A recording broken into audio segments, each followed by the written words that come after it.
Thanks for the great turnout. Thanks for making the time to talk a little bit about something that I'm very passionate about, and that's the state of the hobby. These slides, by the way, as well as the Marine Corps Marathon slides, we'll post them to the VWS website tonight. So you'll be able to go to the website, go to events, and underneath events, you'll see something called presentations, and you'll find them. You'll find them at on the website if you're looking for them. So, first thing I want to talk about is the active level of amateur radio operators. This is something I've been thinking about a lot. Do all of you think that you're at least somewhat active in your hobby? Okay, some say yes. Well, let's break it down. How many by hand? How many of you all operate at least once a week? Okay, good share of hands. How about once a month? Okay, a smaller, but some. How about maybe once or twice a year during a club event like Field Day? A couple. So the FCC would call you active members of the hobby.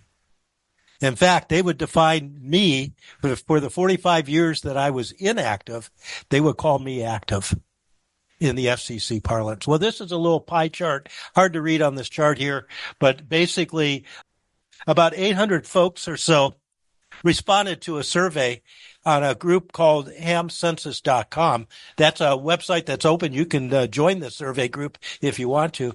But about 800 hams were asked the question, how active in your hobby are you? Very, very active a week. More active, at least monthly. Occasionally active. And this was kind of the pie chart. The very slim part that's right here, hardly a percent, was inactive. Well, this was a survey done on a website aimed at ham radio operators. For 45 years, I sat inactive. I had left the hobby when I started my professional career. I didn't rejoin the hobby until the kids were out of college, and I finished and retired from my professional career. 45 years I was inactive. Every once in a while during that 45 years, I'd join a field day activity. Every once in a while, I'd remember my license needed to be renewed. A couple times I forgot, but was able to catch it within the 2-year period. FCC rules say active hams are those who have an issued license. Inactive hams are two categories. Those whose licenses have expired and they're in the 2-year grace period before the FCC gets around to actually canceling their license. That's what the definition of active and inactive. So this is a great crowd. Now, I will tell you, most members of the hobby who are belonging to clubs are more active than those licensed members who aren't members of clubs. That's one of the advantages of clubs. There's a little bit of a group initiative. Hey, somebody's setting up an operating event on August 17th. So put some numbers against this. In the United States, how many ham radio operators do you think there are? 770,000 if you really want the real number, but let's use 700,000 ham radio operators licensed in the United States. Now let's talk about this active versus inactive using the FCC parlance. Of the 770,000 ham radio licenses that have been issued in the United States, how many of them are active? By definition of the FCC, their license hasn't expired and they're in the 2-year grace period or canceled. The percent of hams that are inactive out of 770,000, roughly 50%.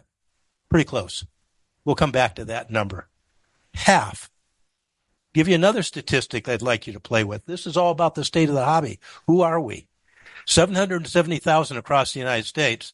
About 350 are active enough that they are either participating on a daily basis, weekly basis, monthly basis, or periodically, or remember to renew their licenses every 10 years when they come due.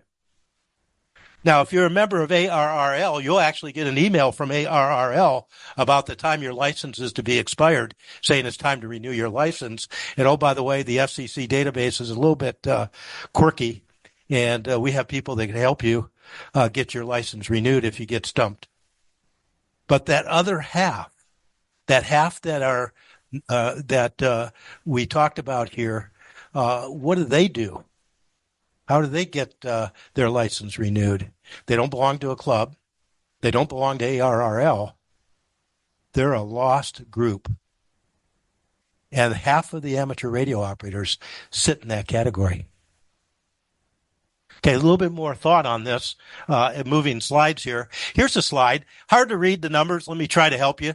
Year 2000, year 2018, 2018 here, 2000 here. This line, kind of see it going up here. We were hanging around in the state of Virginia of about 17,000 amateur radio operators at the turn of the century. And if you looked at this data going backwards, we were hovering around 17,000. This is Virginia now, not all of the United States. Something happened in 2006, 2007, because, whoa, look what happened to the number of amateur radio licenses issued in the Commonwealth of Virginia. Roughly by number, 30,000. Okay. Anybody guess what happened in about 2006, 2007? No code. So FCC made a decision. A lot of people didn't like it at the time. It wasn't real ham radio, did not have a code test, a Morse code test as part of your rite of passage in our hobby. But look what happened after the licenses were no code licenses. It went up. Well, I have another picture I can show you here. This is my own crude analysis. This data that goes from 2008 or 2000 to 2018 was done by a friend of mine in Hawaii by the name of Joe Svaboni. He has a wonderful data set of year by year data that he could look at this state by state and the nation at large. Here's Virginia. Here's our 20,000, the 30,000 increase from where we were hovering. At the year 2018, that's when he stopped collecting data. Nobody's collecting the data like Joe was doing and presenting it, but there is the data available. And in fact, another friend of mine, Dan Bateman at the company in Mineral, Virginia called Ham Call. It's a ham radio call book. Electronic call book. He has that data year over year. And he was able to share that data with me. And here's what happened from the year 2019 to year 2021, 22, 23. And here's where we are today, according to the FCC's monthly tally of that number there. So what was this spike? Roughly another 30,000 licensees that occurred in a 2-year period around 2021, 2022, 2023. Anybody want to guess? The pandemic. Okay. Funny things happen when you go to play this hobby. Now, sadly, the statistics are dropping again. The question is, where are they going to end out? And is there going to be another perturbation like a new no code test equivalent or other activities? And I say other activities because I personally think clubs play a very important role and can play a role in finding these hams and paying attention with them. Now, to make the point that this is not just a Virginia thing, here's the same plot for the United States amateur radio community. Back in the year 2000, we were hovering about 675,000 ham radio operators. Things kind of crashed. And ARRL and FCC and others started asking, what are we going to do with this hobby? We're sinking here. The hobby is destabilizing. More people were leaving than coming. Well, this is the no-code test. Here's the results nationwide. So we grew from about 675,000 up to 750,000 in that 10-year period. Again, the COVID spike and drop. Not all states have a curve that looks like Virginia or the nation at large. In fact, most of the Midwest states, they never grew. They never grew past about this point here, and they're hovering about this point, and they didn't see a COVID spike at all. In fact, they saw a decrease. So, and I don't want to point out the Midwest for any obvious ways you may want to read about it. It's just as what the data says when you look at it state by state by state by state. Well, okay, so the state of the hobby, what can I conclude here? Well, a couple of things. And again, I'll go back to the Virginia story. Every year since I've been tracking the data, which is 2016, we've been manufacturing in this state about 300 to 350 ham radio operators a year. That's a good sign story. We've been losing, sadly, about that same number, either choosing not to renew their licenses. Now, some of those dudes will come back. They'll wake up one day and say, hey, I want my radio license back. They'll go into a testing station. The testing station will say, when did you have your license? What test version did you take? And they may require you to retake the technician's level test, but award you to the at least general level if you have certain conditions met in that expired or canceled class. It's much harder if your license is canceled by the FCC, much easier if you get caught within the 2-year grace period. Don't let your license expire. Right around us in Fairfax County, there's 300 people who are sitting with expired licenses who all they really need is somebody like you and I to knock on their door and say, hey, you have an amateur radio license. It's an expired case. Let's sit down and let's see if we can get you renewed. Maybe you don't want to go back into the hobby today, but it's going to be a heck of a lot easier to decide to do that with a license that's active than if it's been canceled by the FCC. In my neighborhood alone, by just 3 blocks of my neighborhood, there are 12 amateur radio operators. 6 of them are inactive. Just knocked on their door. A couple of them never answered. Okay. A couple did. Oh, those crazy people got a word from me. 3 of them out of the 6 got their license renewed. Don't have any interest in playing in the hobby. They're busy in their professional career. Their kids are in high school, sports and everything else taking over the world. But they now have a license that can get to them 10 years from now. We've got 2 young kids in the room, and there's a third that's online. We have 3 youth in our club, actually 4 youth in our club.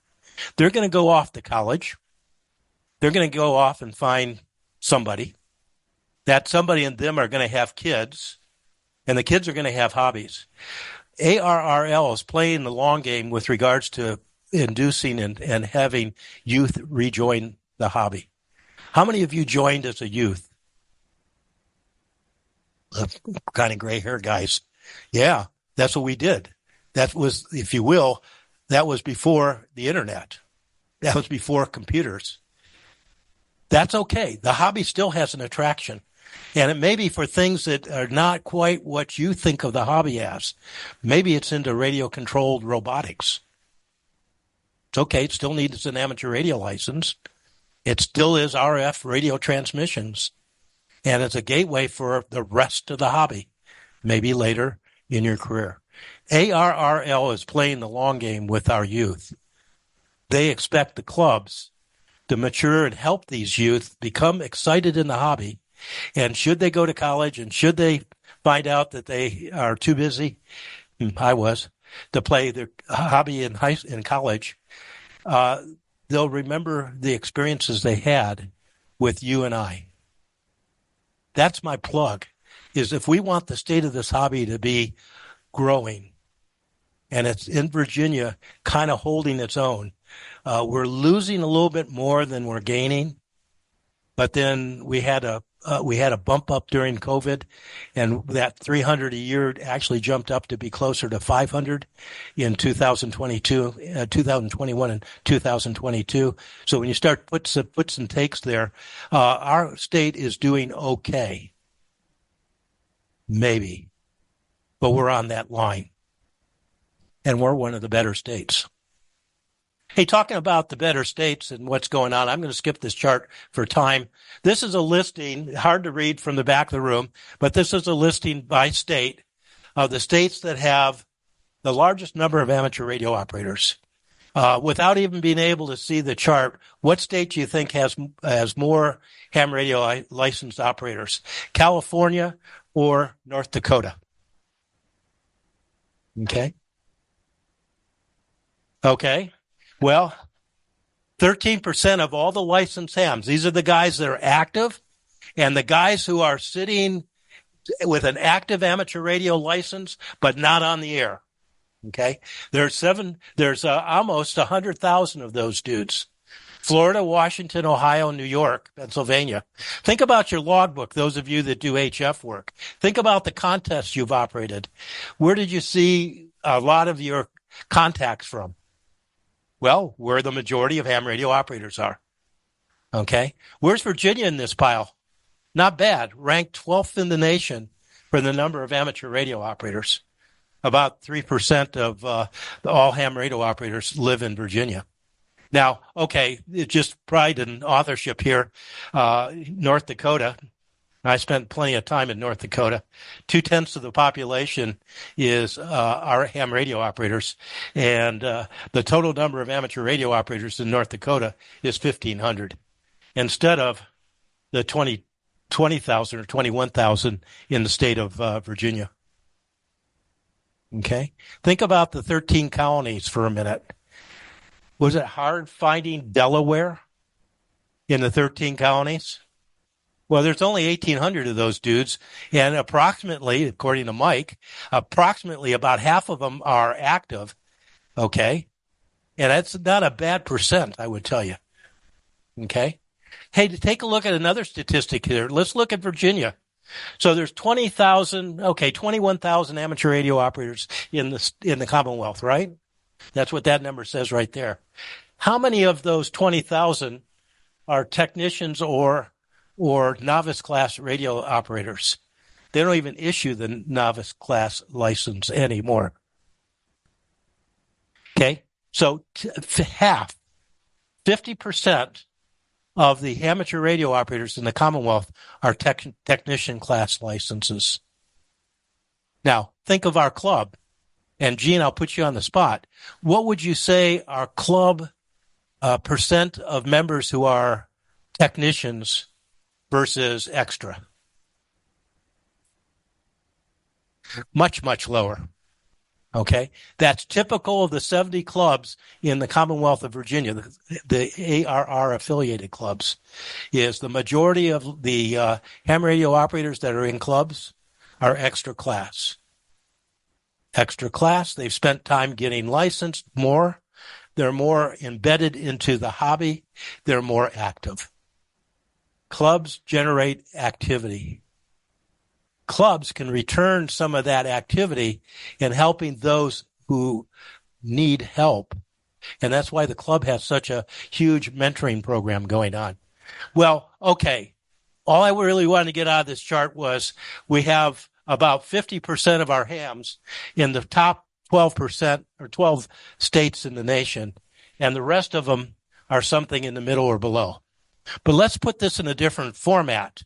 Here's the same data, but put on a on a per capita basis per thousand of the population of the state.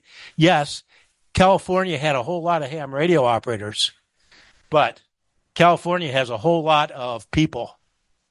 So on a per capita basis, basically 2.5 hams out of every 1,000. Well, take a look at this. My friends in Idaho, you bump into a person, you bump in 10 people in Idaho, half of them are going to be ham radio. No, that's not right. Let's do it on 1,000. You have 1,000 people, five of them will be, or 6 of them will be ham radio operators. Instead of you have 1,000 people in California, and you're only going to have 3 people. Well, 2.5. We'll saw one guy in half. Okay, Virginia, by the way, is sitting about there. And in fact, you take a look at these statistics, and if you start looking here, Idaho, Utah, Oregon, Alaska, they have the largest per capita ham radio operators. I actually was surprised that Hawaii wasn't in there, because these are states where sometimes it's easier to talk to somebody on the other side of the mountain with a radio than it is with a phone.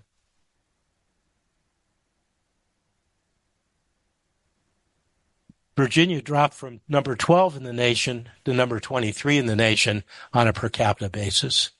Our smaller states have a higher percentage. Now, I will say half the ham radio operators in Idaho are preppers waiting for the next apocalypse to occur. And I'm glad they're there and not here. My last chart, and I know I want to have some conversation here.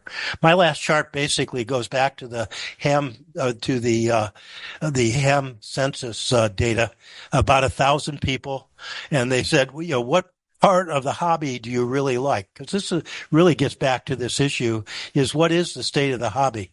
What do people like to have? Now, the survey probably didn't do us enough favor. There should have been a slide in here for FT8 or the digital modes, because I think that would have skewed.